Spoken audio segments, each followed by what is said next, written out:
Local business licensing is the step most coaches finish formation without ever finding. And it's not because they were careless.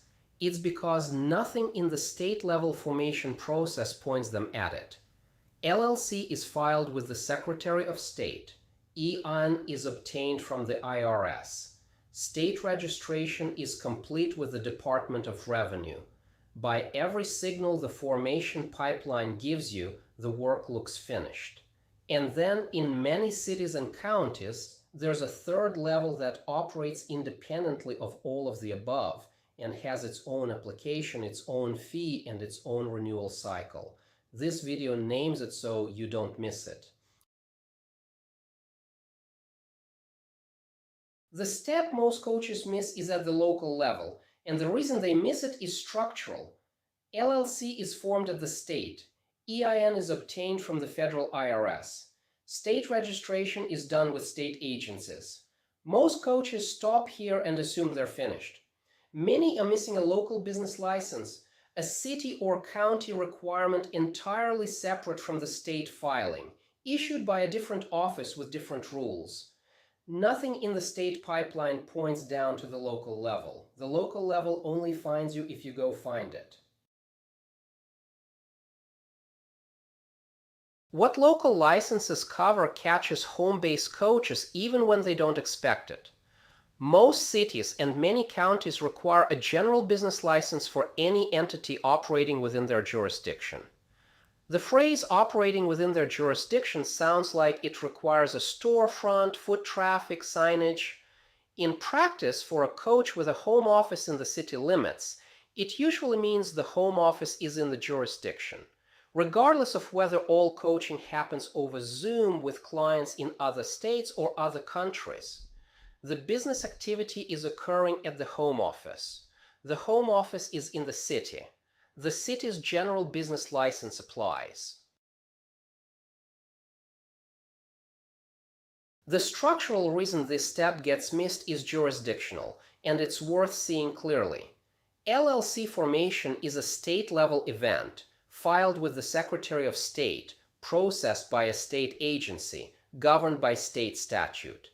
Local business licensing is a city or county event, filed with a city clerk or finance department, processed by local staff, governed by municipal code. There is no integration between the two.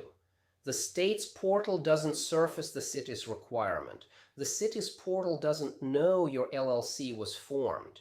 The two registrations are completely independent, and the burden of bridging them sits on you. Home-based coaches usually face an additional sub-license called a home occupation permit. The general business license covers the entity. The home occupation permit covers the use of a residential address for business purposes. Cities with zoning enforcement tend to have both. The common zoning conditions on a home occupation permit are familiar. No external signage indicating a business. No client traffic visiting the residence. No employees working on site. No commercial noise. A coach doing video calls from a home office in a quiet residential street meets every condition without thinking about it. The permit is usually approved quickly, and the annual fee is often under $100. If you're planning to have clients at your home office in person, the zoning question gets more substantive. Residential zones vary widely in what they permit. A handful of in-person client meetings per week is usually fine, comparable to a tutor or a music teacher. Daily client visits start to look more like commercial traffic. Group sessions at the residence can trigger zoning review. If in-person work at your home office is part of the practice you're building, call the city's planning department before you start advertising the location. The question to ask is whether your residential zone permits home occupation with regular client visits, and what limits apply if it does.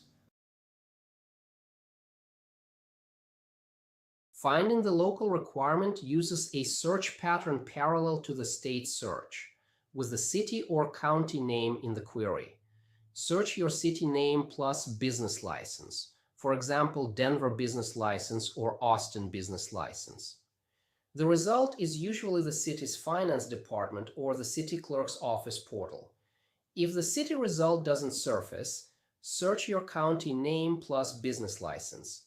Some jurisdictions handle business licensing at the county level rather than the city. If both searches fail to surface a clear requirement, call the city clerk's office and ask. They will route you to the right desk. The failure mode is not looking, not finding. A directed example through the Denver portal makes the work concrete. A coach in Denver has finished LLC formation, EIN, and Colorado state registration. She searches Denver business license. The result is the Denver Excise and Licenses portal. The general business license is $25 per year. She fills the application, entity name, EIN, home office address, brief description of coaching services. The home occupation conditions are listed on the application. No signage, no client traffic, no employees on site. She confirms she meets all four. She pays the $25 fee online and receives the license number by email. Total time invested, including reading the conditions, is about 30 minutes. Your action before advancing to Unit 4.6 is 2 searches and 1 application. Search your city name plus business license. If your city has a requirement, apply through the portal. Total time investment is usually under 30 minutes. If your city search doesn't surface a requirement, search your county name plus business license.